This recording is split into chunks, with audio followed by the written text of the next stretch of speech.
You're listening to The Bird Bath, presented by The Fountain Report. I'm your host, Ryan Leach.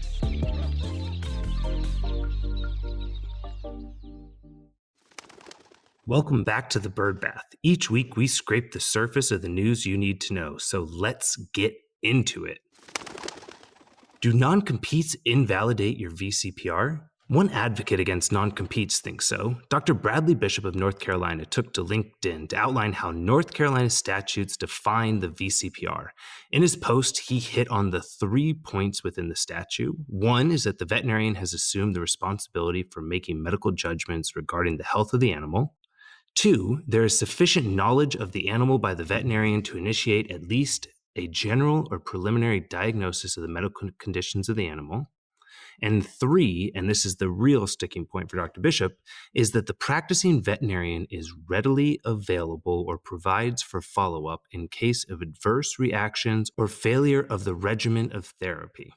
Dr. Bishop's interpretation of these statutes, as confirmed by his legal counsel, is that non-compete agreements prohibit the practicing veterinarian from being readily available or from providing follow-up on cases. The VCPR in North Carolina must be established in person, and in his view, only applies to one veterinarian. It does not cover the entire practice. Now, this is an interesting take and an interesting angle, but will this be enough of an angle to push practices and hospitals away from non-competes? Only time will tell. In other practice news, another unionized hospital was unceremoniously axed. Thrive Pet Healthcare has announced the closure of a hospital in Rochester, New York. The news came as a surprise to the team of 132 when they received an email that was intended as an internal draft to referring practices. Veterinary Specialists and Emergency Services, which goes by VSES, has formed a union in January 2022 and was in contract talks with Thrive when the missent email made its rounds. The missent email was a hot button issue on social media after it was posted by a recently or soon to be laid off employee. And many in the industry were extremely outraged and fired up about the closure of an ER and specialty hospital in an area without other nearby resources. In a goal to be as transparent and clear as possible, we reached out to Thrive and they made a comment for us. So Thrive Pet Healthcare responded back to the Bird Bath and let us know that due to a lack of ER doctors, we have made a very difficult decision to close the Veterinary Specialist and Emergency Services Hospital in Rochester. We explored multiple options to remain in service, including recruitment and staffing with a rotation of doctors from other clinics in the area. The pool of full-time or relief candidates with emergency and surgical care experience is very limited. This is a nationwide challenge that our team is experiencing acutely in the Rochester region. To jump in here, this is not news to a lot of us. We do know that there are significant strains on the teams that have to staff these practices, and especially more so in the ER space. I did ask for a comment on the union talks, but it was not part of the continued statement. If I dive back into it here, though, Thrive said, we still have 4 ER doctors on schedule. However, the demand for veterinary care requires at least 11 ER doctors to cover day and night shifts at VSES. Sometimes we even need additional relief doctors to provide much needed care. We recognize that the closure of this hospital is a huge loss to the community and our team members, and the decision to close was one of the most difficult ones we've made as a company. A lot of this aligns with what we hear from many consolidators in this space, and a lot of consolidators are looking to find ways to eliminate the utilization of relief doctors within clinics due to the increased cost of these additional services, especially when you have an unknown quantity of care that's going to be coming through the practice like you do in an ER or specialty clinic. Relief practice and relief doctors can be a severe strain on the finances of these clinics. As I said, here at the Bird Bath, we always want to represent both sides of the story and let you, our listeners, be the judge. So let us know your thoughts, especially if you live in the Rochester area. We'd love to hear how this may be impacting you or to hear your first-person take on this story. As more develops or as more pieces of the story come out, we'll be sure to let you know. Televet has rebranded as Otto. In an announcement of their fresh $43 million Series B, the company took the opportunity to rebrand themselves as Otto, O-T-T-O. This move makes a mountain of business sense, as the name Televet no longer represented the full suite of products the company now offers. I, for one, was continually confused by the old naming, and I'm happy to see a more clear alignment away from their telemedicine roots. Otto now offers 3 product lines: Auto Flow, Auto Pay, and Auto Care. This rebranding must have been in the works for a while, because as their business line has diversified from being a telemedicine exclusive business, they've definitely found additional revenue paths, and that $43 million Series B is going to be a real boost to their overall penetration into the market.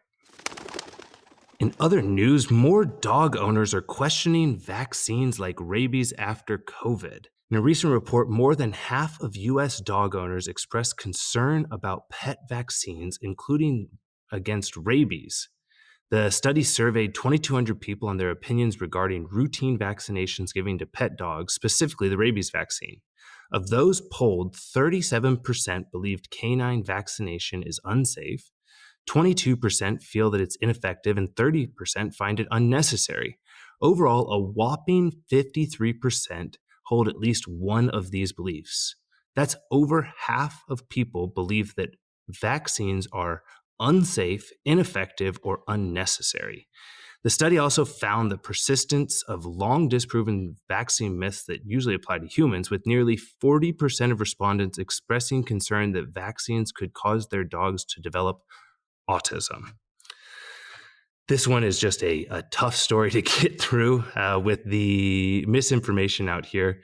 It's staggering to see that this is still a continued thing happening. The fear of vaccines was backed up by UNICEF, the CDC, and the AMA, who found that vaccination rates among children has also dropped, with sources citing a lack of trust in the COVID-19 vaccine being assigned to vaccines in general. For a state of reference here, though, dogs carrying rabies result in 99% of human rabies deaths per year. So my bottom line here is get your dogs vaccinated. In a bit of a change of story here, nutrition-associated DCM is not caused by legume-rich pet diets. The latest study by BSM Partners and the University of Illinois published the results of a 6-month study that found both grain-inclusive and grain-free canine diets had no negative effects on digestibility. Dr. Stephanie Clark, an article co-author and board-certified companion animal nutritionist, said, while some have postulated that pulse-rich diets could perhaps be a cause of nutrition-associated dilated cardiomyopathy in canines due to potentially negative effects of digestibility, our results showed all diets were highly digestible. So this study means that the bird bath is issuing its first apology, and to the queen of the home lifestyle herself, Martha Stewart. Just last week, we discussed her new food coming out and carried on some of the questions that people had about her inclusion of peas as a favorite of her dog food. This is something that this study really disproves and goes against what a lot of people have held as a long-held belief in the space. So we've got 2 stories in a row here of people with long-held beliefs. Hopefully this is one that can help people keep their pets more safe, and the other one can encourage people to do more vaccines. But to read the whole peer-reviewed article, check out the Journal of American Science, and there's a link in the description. Now, a serious story, but one that hopefully can save some lives, is that the opioid overdose antidote, Narcan, will be available over the counter in coming days. As the fentanyl pandemic continues to spread across the country, Narcan will soon be available at CVS, Walmart, Walgreens, and many other retailers. The manufacturer Emergent Biosolutions suggests a $44.99 price point for the 2-dose box. Now, as this relates to folks in the veterinary field, the FDA has published suggestions and advice for veterinary practices on how to safely handle opioids in clinic and how to be aware of use and abuse by pet parents, employees, and even potential utilization or overdoses by animals.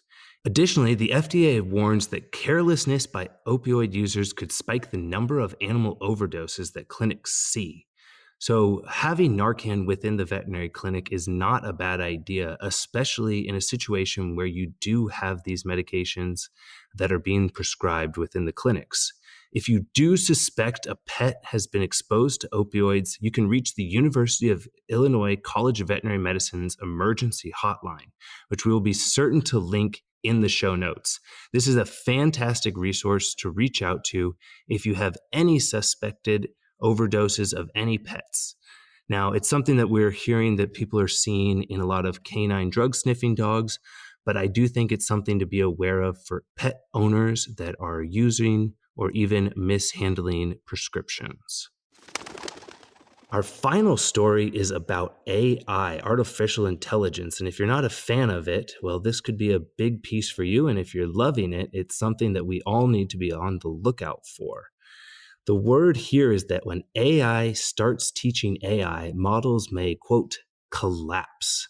For anyone that's not fully aware or briefed on how AI works, large language models take data sets and begin to train themselves on those. So it's taking all of the information that's accessible out there on the internet and beginning to learn off of it and making predictive analysis based on what's out there. The author of this paper on the topic, Ilya Shimolov, used a following analogy, though, talking about AI model collapse. The analogy states that a model receives a data set containing 90 yellow objects and 10 blue ones. So if you were to ask about blue objects, it would see them and be able to give you information on those. But overwhelmingly, it would see those 90 yellow objects. Because there are more yellow objects, it begins to turn the blue objects greenish. Over time, it forgets the blue objects existed, and it begins to turn those green objects more and more yellow. The data that's coming out of this is no longer correct or accurate.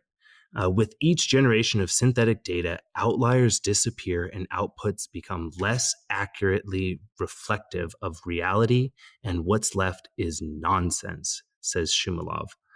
This is one of those things that in time begins to go over my head when I'm thinking about this, but what it tells me is that we definitely need to be cognizant and aware of where AI models are being trained. I know a lot of businesses in the vet space are diving headfirst into AI models, and it's a good question to ask them where these models are learning from and where they're teaching them.